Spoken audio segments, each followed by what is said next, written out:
বেগুন দিয়ে কলা পাতায় ডিম ভাজা অনেকে হয়তো প্রথমবার শুনছো, কিন্তু যে একবার ট্রাই করবে সে বারবার করতে বাধ্য হবেই। প্রথমে ডাইস করে রাখা বেগুনগুলোকে নুন, হলুদ, লঙ্কার গুঁড়ো দিয়ে ভালো করে মাখিয়ে নিতে হবে।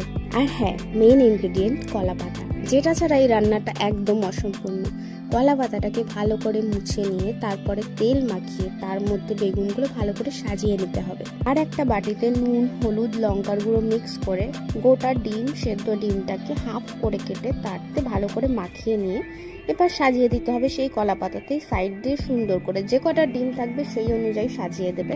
আর সাথে সাথে কড়াইটাও গরম বসিয়ে দিতে হবে। কড়াইটা একটু গরম হয়ে গেলে আঁচ কমিয়ে দিয়ে তারপর এই সাজানো পাতাটা আমরা দিয়ে দেবো কড়াইতে। আমি দুটো কলা পাতা ইউজ করেছি, কেন কি তাহলে আর পোড়ার চান্সেসটা থাকে না। এটা আমরা মাঝে মাঝে ঘুরিয়ে নেব চারদিক থেকে, যাতে ভালোভাবে সেদ্ধটা হয়ে যায়। এক্সট্রা পাতাটা আছে ওটা আমরা 5-7 মিনিট পর ফেলে দেবো। যখন দেখবো জলটা এরকম অনেকটা টেনে এসছে, তার মানে এটা অলমোস্ট ডান। আর নিচের পাতাটা আমরা তুলে একটু মাঝে মাঝে দেখে নেব।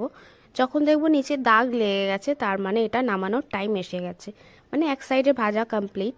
তো আমরা আর একটা পাতা নিয়ে, একটা থালা নিয়ে ওটা ভালোভাবে সাবধান হাতে আমরা এটাকে উল্টে দেবো। এরপরে উপরের পাতাটাকে ফেলে দিলেই দেখবো একটা পাশ ভাজাটা কমপ্লিট হয়ে গেছে। দেখবো যখন দাগ দাগ লেগে গেছে, মানে ভাজাটা কমপ্লিট হয়ে গেছে। এরপরে আমরা সেটাকে আবার কড়াইতে দিয়ে দেবো আর একটা পাশ ভাজার জন্য।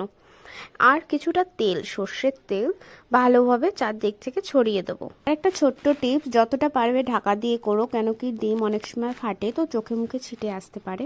আরও 5-7 মিনিট এরকম ভাজার পরেই আমাদের ডিম হয়ে যাবে ready to serve. Thank you.